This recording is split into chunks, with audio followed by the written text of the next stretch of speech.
do caos nos planetas siderais, ao calor abrasador do vizinho mais próximo da Terra, o clima radical é comum no sistema solar. Também enfrentamos extremos aqui na Terra, mas nada comparado às mais repentinas, torrenciais, poeirentas e brutais tempestades extraterrestres. O clima no espaço. Na Terra, o Sol dita o nosso clima. E às vezes o faz de forma violenta. Quando frio e calor colidem na atmosfera, cuidado. Isso se aplica ao clima local e ao global. Mas as tempestades em outros planetas são mais intensas, severas e estranhas que suas similares na Terra. Por que disso? Devido ao Sol? Se não for isso, o que mais alimenta sua fúria? As leis básicas da natureza, as regras do jogo, são basicamente as mesmas em todo o sistema solar. Mas cada planeta disputa o jogo de modo próprio. Neste momento, em Marte, o planeta inteiro está sendo coberto pela poeira.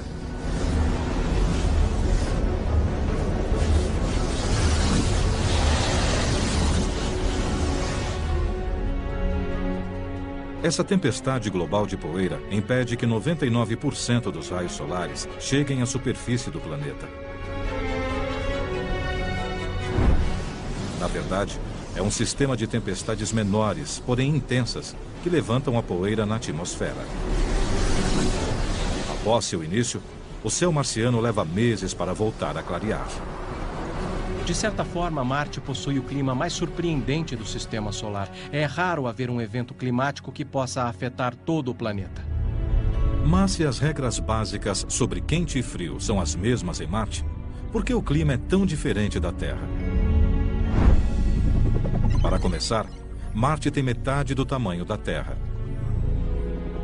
E como fica 50% a mais distante do Sol, então é muito mais frio. A temperatura média em Marte é 62 graus Celsius negativos, ou seja, é quase 54 graus mais frio que a Terra, e sua atmosfera é extremamente rarefeita e composta principalmente de dióxido de carbono. Mas talvez a diferença mais importante seja essa: Marte é um enorme deserto. Como seria a Terra sem água? Bom, haveria muita poeira. Não há água líquida na superfície de Marte e há muito pouca água na atmosfera. Não há como conter a poeira. Na Terra, as tempestades de areia são localizadas e passageiras. A razão para essa diferença em escala é que as tempestades geram seu próprio clima em Marte, enquanto na Terra elas acabam dependendo do clima ao redor dela. Em outras palavras, na Terra, o sistema climático global gera tempestades de areia. Em Marte, as tempestades geram um sistema climático global.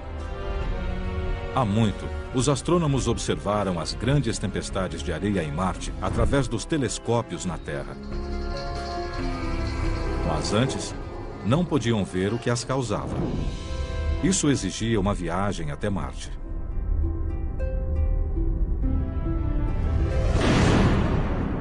Em 2003, a NASA pousou 2 veículos, chamados Spirit e Opportunity, na superfície marciana. Sua missão? Aprender mais sobre a geologia do planeta vermelho. Os engenheiros da NASA sempre presumiram que, à medida que os 2 veículos percorressem a superfície marciana, a poeira se acumularia nos seus painéis solares. Se caísse muita poeira da atmosfera, ela cobriria os painéis e logo o Sol não chegaria à sílica. Achamos que isso aniquilaria os veículos Spirit e Opportunity. Só que isso nunca aconteceu. Os veículos não pararam como era esperado. Conforme a poeira se acumulava nos painéis, de algum modo, algo a removia. Mas como isso era possível? Os engenheiros da NASA permaneceram perplexos até os próprios veículos revelarem o culpado. os redemoinhos marcianos. Foram os redemoinhos que salvaram essa situação. Eles chegaram e limparam os painéis solares bem na hora em que esperávamos começar a ter problemas. Há belas fotos que mostram os redemoinhos cruzando a atmosfera marciana, soldados espectrais deslocando-se à distância. Na verdade, o redemoinho é uma convecção, ou forma extrema de ar quente ascendente. O ar quente quer subir e faz isso como a água ao descer pelo bueiro. Esse ar sobe para as partes mais frias da atmosfera. Sempre que o ar mais quente, que é menos denso, sobe através do ar mais frio, que é mais denso, ele rodopia à medida que sobe.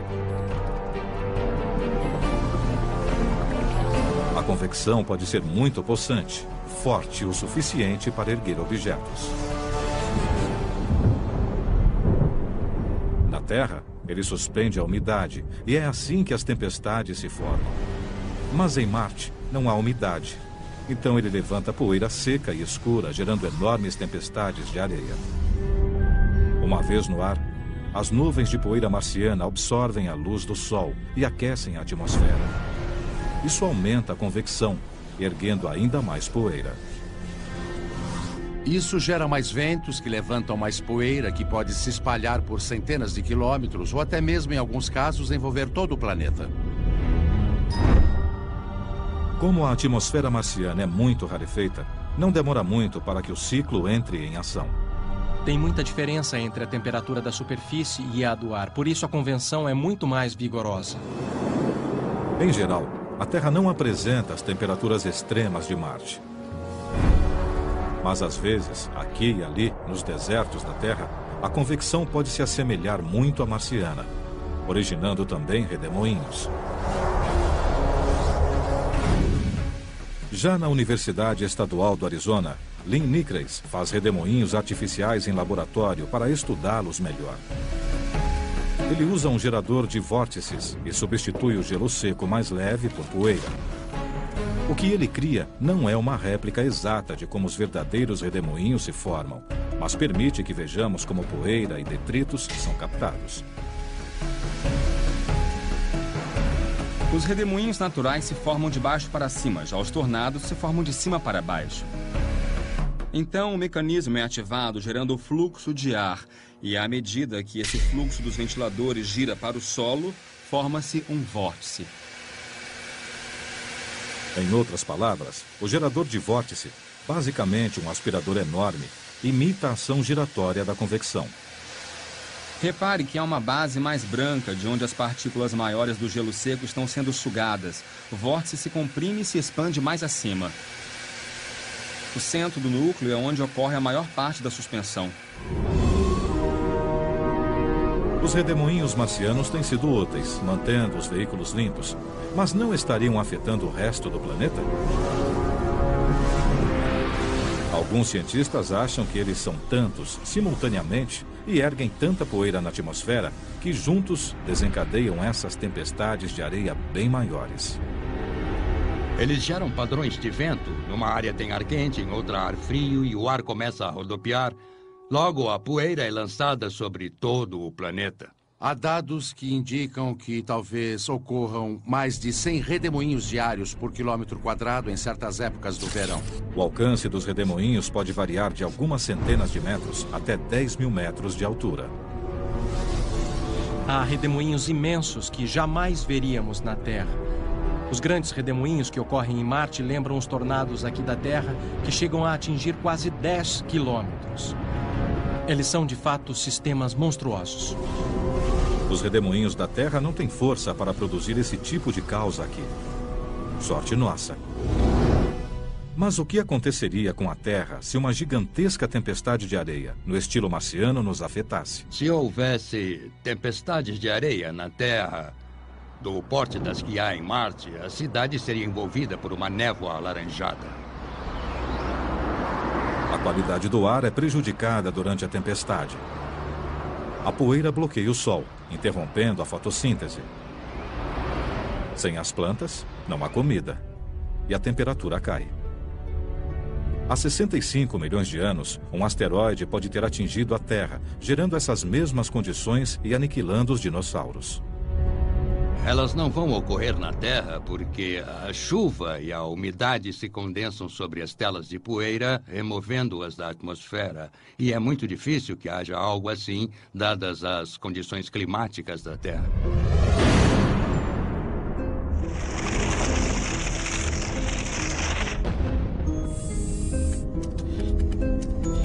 Prever o tempo em Marte talvez venha a ser tão importante quanto prever o tempo na Terra, se quisermos enviar uma missão tripulada para lá.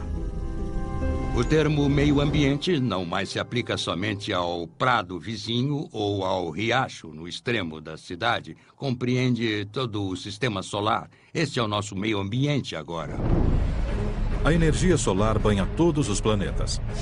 Na Terra, ela gera furacões. Em Marte, tempestades de areia de amplo alcance. Mas quase sem dispor de energia solar, o distante Netuno produz ventos violentos e possantes. De onde eles vêm e até que ponto são maléficos? Se os ventos de Netuno chegassem à Terra, essas tempestades extraterrestres nos aniquilariam literalmente.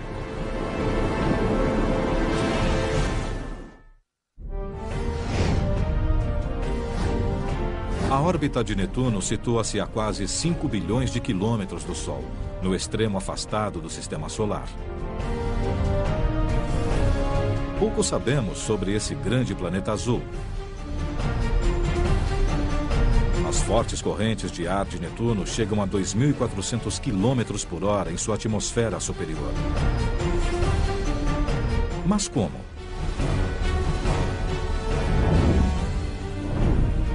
O Sol controla o clima na Terra e em Marte.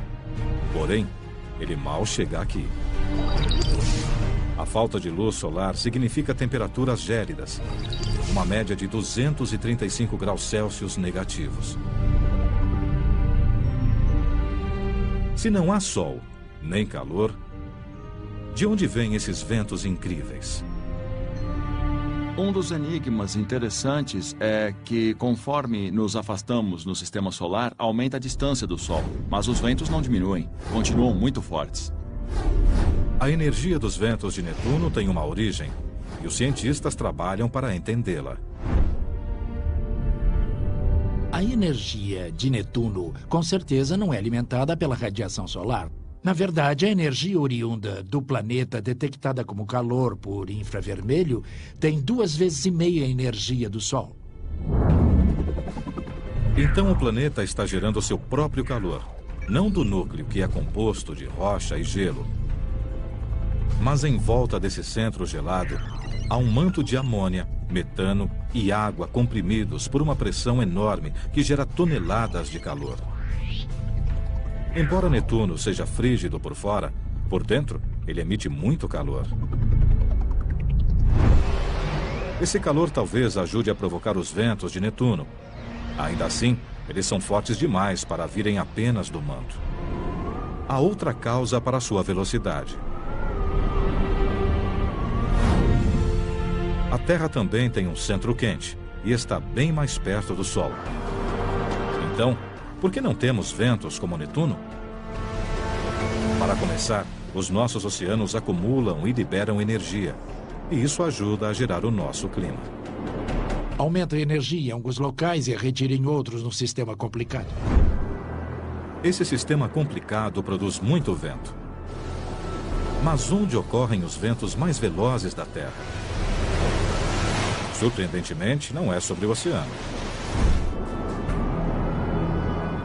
Eles sopram sobre o topo de uma montanha de tamanho modesto. O Monte Washington, em New Hampshire. Os ventos mais fortes já observados por seres humanos sopraram aqui no Monte Washington, 371 km por hora em 12 de abril de 1934. O Observatório do Monte Washington, uma instituição científica privada e sem fins lucrativos, é responsável por monitorar o clima no alto da montanha de 1916 metros. Esta estação meteorológica remota, acessível apenas por veículos para neve no inverno, mantém registros diários há 76 anos. Com certeza é um dos locais mais extremos do planeta. No inverno há ventos quase diários que ultrapassam 160 km por hora. Não tão extremos quanto os de Netuno, mas são fortes. Por que essa montanha, que tem 1/5 do tamanho do Everest, produz rajadas tão violentas? Estamos no local para onde convergem ventos de várias direções, oriundos do vale do rio Ohio, do vale do rio St. Lawrence e da costa leste. Todos convergem para esta área, do topo do Monte Washington. A mudança de elevação do leito do vale para o topo do Monte Washington é muito significativa para qualquer cordilheira. Ultrapassa 1.200 metros. O ar é forçado a ultrapassar o topo da montanha e, ao se comprimir sobre o topo, ele acelera. Eles o medem pontualmente a cada hora, 24 horas por dia, 7 dias por semana. Está soprando a mais de 160 quilômetros agora. O gelo se forma mais depressa sobre os instrumentos. Temos que remover esse gelo. Apesar do vento extremo, temos que fazer isso de hora em hora.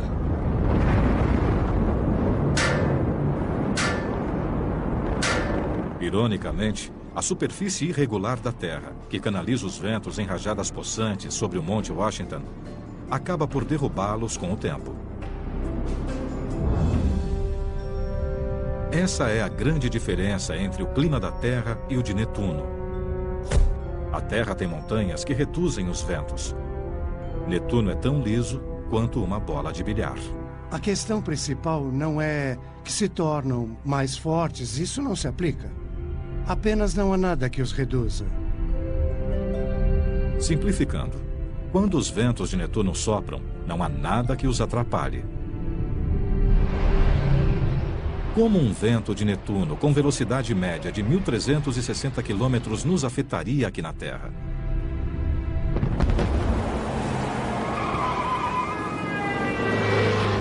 Na Terra temos ventos com força de furacão que chegam a 160 km por hora. Consideramos isso bem perigoso. Se enfrentássemos na Terra os ventos de Netuno de 1.400 km por hora, eles destruiriam tudo na superfície, arrancariam tudo. O gigantesco Netuno transforma o vento em algo extremo e quase irreconhecível.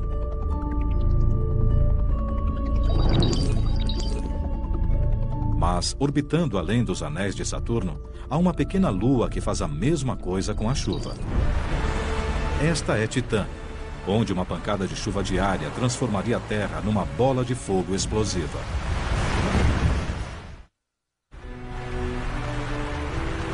O dia está nublado e começa uma chuva fraca.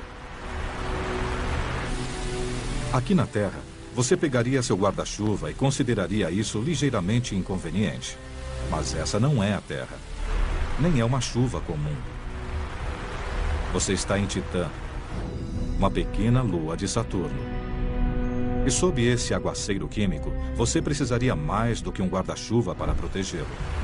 As regras do clima na Terra, com certeza, não se aplicam aqui. Mas a Terra e Titã têm muitas semelhanças.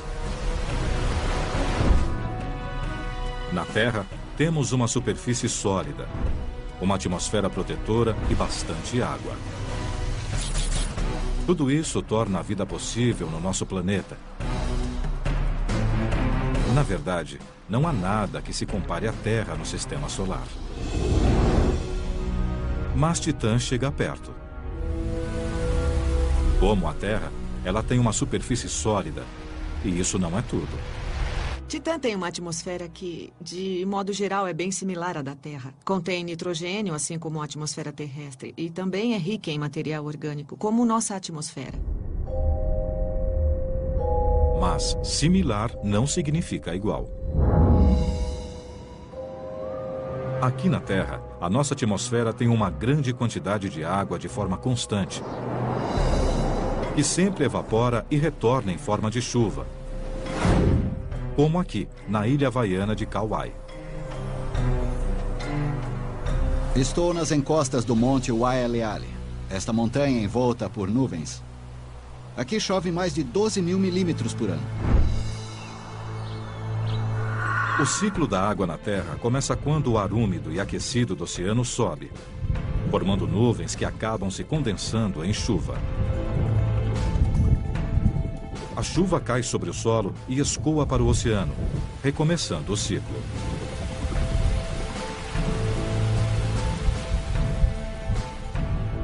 Quando a água evapora, ela absorve a radiação solar. Ao se condensar, ela libera toda essa energia na atmosfera.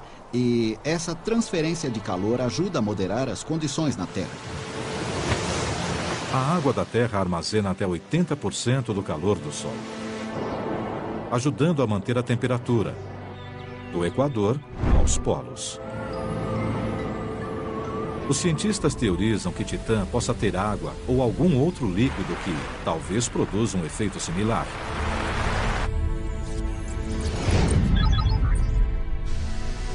Em 2004, quando a sonda Cassini da NASA visitou Saturno, encontrou provas relevantes que corroboram essa ideia. Se fôssemos a Titã e observássemos a paisagem, veríamos algo de certa forma bastante familiar. Veríamos grandes montanhas e vales que foram entalhados por líquidos correntes. De fato, quando Cassini passou sobre a enevoada Titã, seu radar rastreou a superfície abaixo. Os cientistas viram canais cortando a superfície, assim como fazem os rios na Terra. Alguns com 1.400 quilômetros de extensão. O primeiro forte indício de líquido em Titã. Há grandes massas líquidas na superfície de Titã. Em nenhum outro lugar do Sistema Solar, a não ser na Terra, há algo assim. Será que a água, o líquido que entalha as montanhas e vales da Terra, também estaria deixando seus traços na superfície de Titã? Ou seria outra coisa? O problema é que Titã está muito distante do Sol. Se fosse água, estaria congelada. Faz 180 graus Celsius negativos em Titã, e as coisas lá não se comportam como na Terra. Devido ao frio intenso, o metano, que é um gás na Terra, é um líquido em Titã. Um mistério resolvido. Mas só porque o metano é um líquido na superfície de Titã, não significa que faça parte de um ciclo climático como a água na Terra. Como saber se esse metano também cai do céu de Titã? Essa resposta está envolta em mistério, literalmente. Titã é recoberta por uma espessa névoa com partículas de fumaça, semelhante a um dia ruim em Los Angeles. Apesar da névoa, a sonda Cassini, mais uma vez, revelou a resposta. Vemos as nuvens superiores e indícios de chuva porque as nuvens precipitam-se de repente. Hipoteticamente, trata-se de uma chuva. Chuva de metano. Achamos que Titã tem monções de metano. Também achamos que, às vezes, a chuva é tanta que pode entalhar rios e deixar grandes depósitos fluviais na superfície. As imagens do radar da Cassini também revelaram grandes mares de metano na superfície de Titã. Quando há metano líquido na superfície, num lago, por exemplo, esse metano pode evaporar e se transformar em gás metano na atmosfera. Há um ciclo do metano entre a fase líquida e a fase gasosa e entre a superfície e a atmosfera. É bem similar ao ciclo da água na Terra. Mas o metano é um gás inflamável. Então, por que Titã não pega fogo? Qualquer combustão exige duas coisas: combustível, e o metano é um combustível, e o oxigênio, que inexiste em Titã. Temos um grande recipiente de combustível, mas nenhum oxigênio para queimá-lo. É tudo muito estável. Se fizesse bastante frio aqui na Terra, e isso gerasse uma chuva de metano, o oxigênio em nossa atmosfera criaria um incêndio mundial.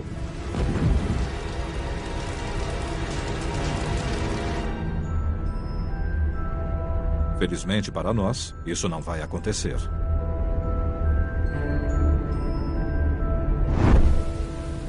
O ciclo do metano em Titã a torna estranha e familiar a nós. Considero Titã fascinante, porque todos os materiais são muito diferentes e, no entanto, esses processos geram paisagens bem similares a que vemos na Terra. Titã prova que, no que diz respeito ao clima, as aparências enganam. Em Júpiter, a questão envolve tamanho. Se a grande mancha vermelha atingisse o nosso mundo, ela faria nossos piores furacões parecerem brisa.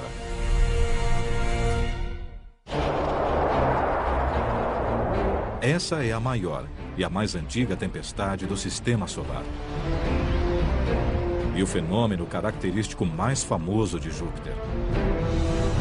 Tem até um nome próprio: a Grande Mancha Vermelha. Tem 2 ou 3 vezes o tamanho da Terra. É a maior de todas as tempestades. Sabemos a respeito da Grande Mancha Vermelha no hemisfério sul de Júpiter há mais de 300 anos. Quando Galileu inventou o telescópio, após alguns anos, a Grande Mancha Vermelha foi avistada. E ainda está lá. Familiar, porém misteriosa. Ninguém sabe como a Grande Mancha Vermelha se formou.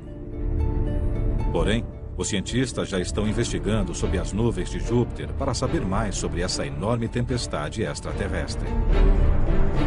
A tempestade é intensa. Com ventos de 480 km por hora, ela se ergue quilômetros acima das nuvens circundantes. Na Terra, há tempestades que parecem similares, embora menores e mais amenas: os furacões. Também conhecidos como ciclones ou tufões, dependendo de onde se formam. Eles são os ventos meteorológicos mais destruidores.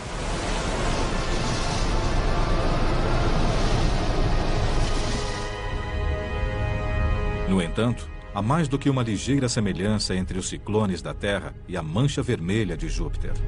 Se olharmos a Terra do espaço, um furacão apresenta um padrão amplo e giratório. É circular e gira. Júpiter exibe padrões amplos, circulares, nebulosos, que também giram. A similaridade acaba aí. No furacão, nós temos um núcleo interno chamado o olho do ciclone tropical. É uma região de ventos muito calmos, sem nuvens, com cerca de 10 ou 20 quilômetros de diâmetro. Longe do núcleo fica a parede do olho. São áreas nebulosas com muita chuva e, à medida que nos afastamos, há uma região de algumas centenas de quilômetros com ventos e chuva muito fortes. Os furacões extraem força do calor em nossos oceanos. Mas Júpiter não tem oceanos. E o Sol não está perto o bastante para causar uma tempestade tão grande quanto a Grande Mancha Vermelha. Então, de onde viria a sua força? Parte da resposta está no tamanho de Júpiter. É o maior planeta do Sistema Solar, quase tão grande quanto todos os outros planetas juntos. Essa massa gera uma forte atração gravitacional, que, por sua vez, gera calor interno que sobe para a superfície. Outra peça do quebra-cabeça pode ser a rotação hipersônica de Júpiter. Apesar de ser bem maior que a Terra, os dias em Júpiter duram só 10 horas. Em outras palavras, ele gira incrivelmente depressa. Será que a energia oriunda desse giro vertiginoso alimenta a Grande Mancha Vermelha? O clima é dominado por esse giro veloz. Há ventos cruzados entre diferentes latitudes. E esse fenômeno, além de todo o calor que sobe do interior desse planeta enorme que tem 290 vezes a massa da Terra, gera tempestades violentas. As tempestades de Júpiter e da Terra rodopiam num formato espiral familiar. Na Terra, isso se deve a um efeito chamado força de Coriolis. Estou no Polo Norte e quero jogar uma bola para um amigo que está em Los Angeles. Se eu jogar a bola nessa direção, a Terra vai girar e ela vai parar no meio do Pacífico, e não em Los Angeles. É como se a trajetória fosse desviada para a direita. Isso se chama força de Coriolis. Essa força gira as tempestades no sentido horário no hemisfério sul. Mas há uma nítida diferença entre a Terra e Júpiter. A grande mancha vermelha está no hemisfério sul de Júpiter, mas gira no sentido anti-horário. Isso se deve a outros ventos possantes. Ela está sujeita a rajadas que se movem em direções opostas. Como uma roda dentada entre esteiras rolantes, elas injetam energia e momento no sistema. As correntes de ar complexas de Júpiter giram a tempestade num caos organizado. Mas a maior diferença entre a mancha vermelha de Júpiter e as nossas tempestades talvez seja a superfície sólida da Terra. Quando um furacão atinge o solo, ele se desintegra rapidamente. Seja no solo ou sobre as montanhas, seu comportamento é bem diferente de onde eles se formam sobre os oceanos aquecidos principalmente, que geram furacões. Em Júpiter não há superfície sólida. Sem nenhuma massa de terra para detê-la, a grande mancha vermelha continua girando, girando, girando. Os cientistas esperam aprender mais sobre o nosso clima, estudando essa tempestade. Na Terra, há um limite em relação ao alcance da previsão do tempo. Em Júpiter, podemos prever onde a mancha vermelha estará com meses de antecedência. É de grande valia entender o que torna o clima da Terra tão imprevisível e certos aspectos do clima em Júpiter bem mais previsíveis. Imprevisível ou não, o clima na Terra nunca se torna tão violento quanto em Júpiter. Sorte nossa. Porque se encolhêssemos a grande mancha vermelha para que coubesse na Terra, haveria um desastre. Na Terra, furacões de categoria 5. Lá existem furacões de categoria 10. Não sobraria muita coisa. As tempestades extraterrestres são bem particulares em cada parte do nosso sistema solar. Até mesmo em nosso vizinho mais próximo, Vênus, dizem que somos planetas irmãos. Felizmente, a semelhança não inclui o clima. Senão ficaríamos gravemente queimados.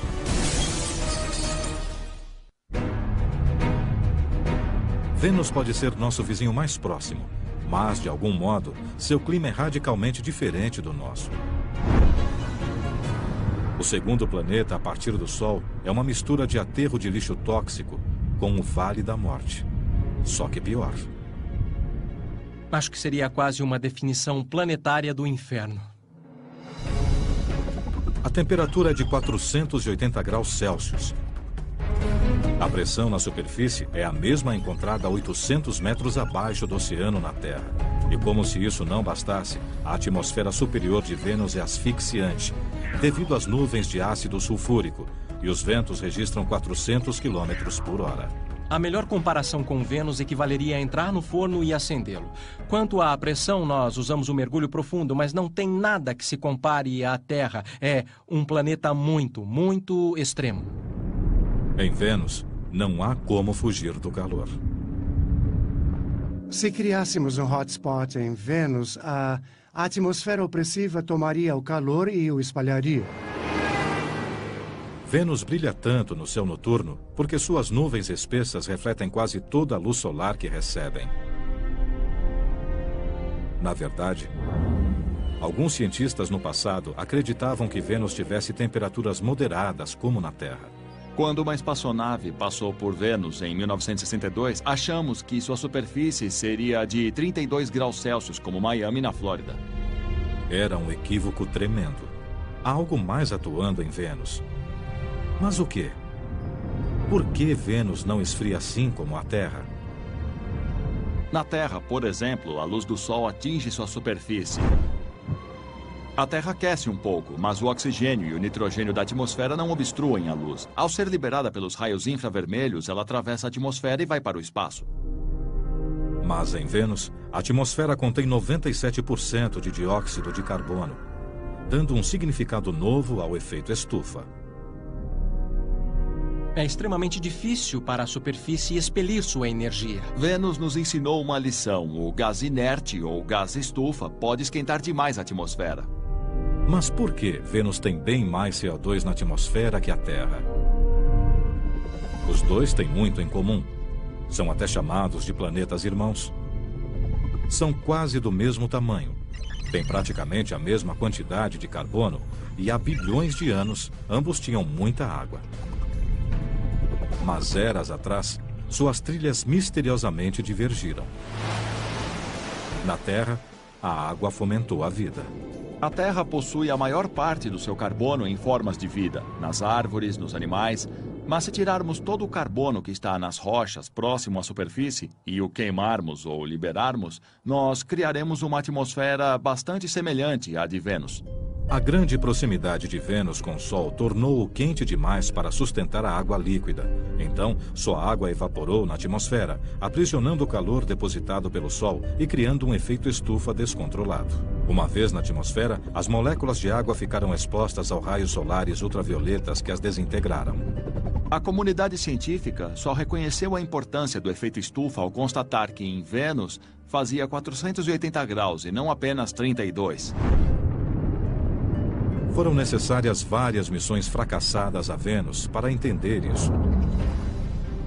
Na década de 1960, os Estados Unidos e a União Soviética enviaram sondas não tripuladas até as proximidades do planeta e a sua superfície. Não demorou muito para que Vênus as destruísse e as queimasse. Depois, em 1981, a sonda soviética Venera 13 estabeleceu um recorde de sobrevivência na superfície de Vênus. 2 horas e 7 minutos. Ela foi capaz de tirar fotos e amostras da superfície antes de ser vencida pelo calor.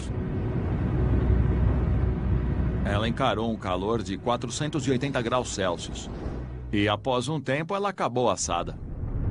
Um dia, os cientistas esperam enviar uma sonda a Vênus que sobreviva ao ambiente infernal e nos ajude a confirmar a teoria sobre a forma como esse planeta se diferenciou. Se as circunstâncias fossem ligeiramente diferentes, esse planeta irmão poderia ser nosso irmão gêmeo. Sem o nosso escudo atmosférico, estaremos a caminho do inferno. Quando o aquecimento chegasse a 200 graus Celsius, começaria a sair fumaça. E bem antes dos 480 graus, a Terra entraria em chamas devido ao oxigênio. Após a evaporação dos oceanos, o carbono aprisionado em rochas no leito do mar cozinharia. E durante milhões de anos, reentraria na atmosfera. Se voltássemos à Terra após algo assim acontecer, encontraríamos um planeta parecido com Vênus. Estamos muito longe de uma mudança tão drástica, mas é desalentador olhar para o planeta irmão da Terra e constatar a trilha tão diferente que esse planeta percorreu. Então, forças cósmicas transformaram Vênus num churrasco planetário. Mas, nesse mundo violento e tempestuoso, o tempo e os elementos geraram algumas das tempestades mais fortes já registradas. Bem-vindos a Saturno.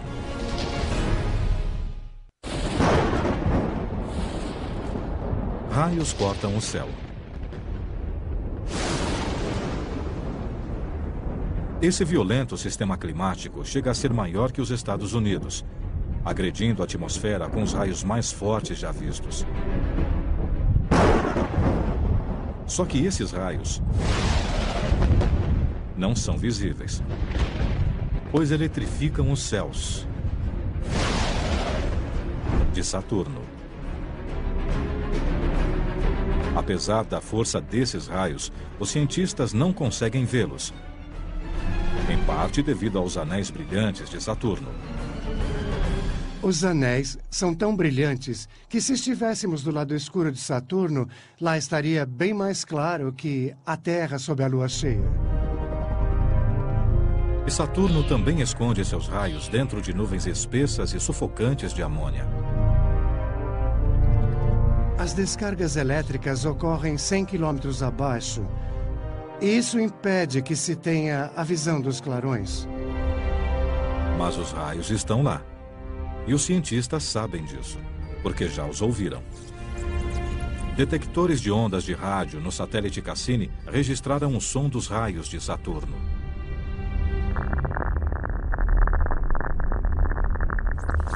Dá para você ouvir a estática causada pelo raio, assim como num rádio AM aqui na Terra. Essa estática revela a força dos raios que não conseguimos ver.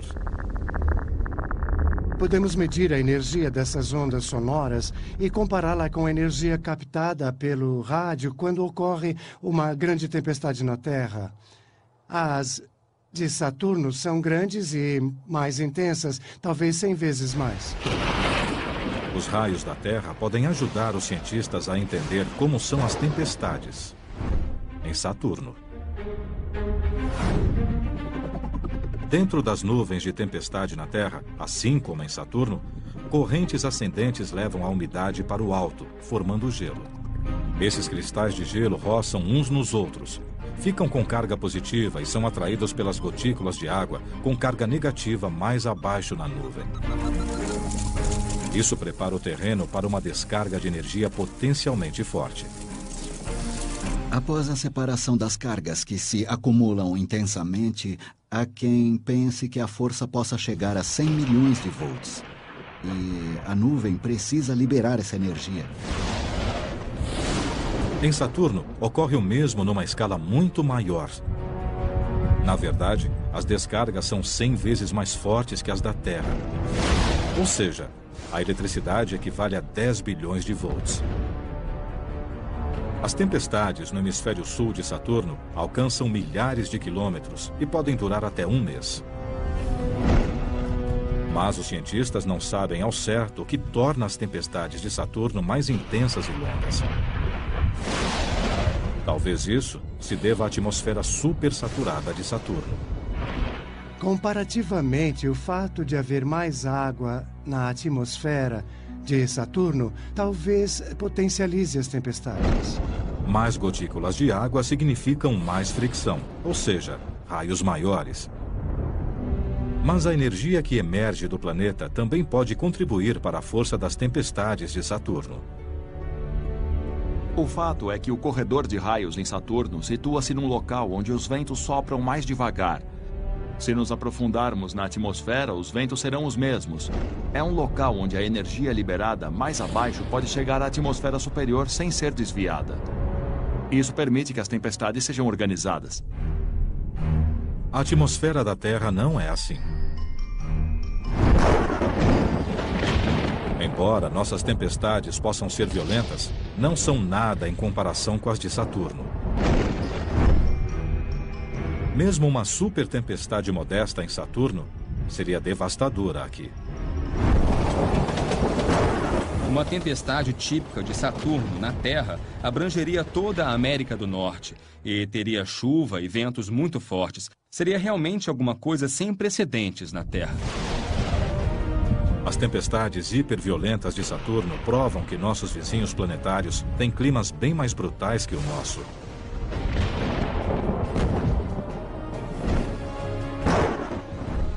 Mas as leis da física que criam as tempestades de Saturno são as mesmas leis que criam o nosso clima. Grandes tempestades de areia, ventos implacáveis, raios mortais, furacões violentos e calor escaldante.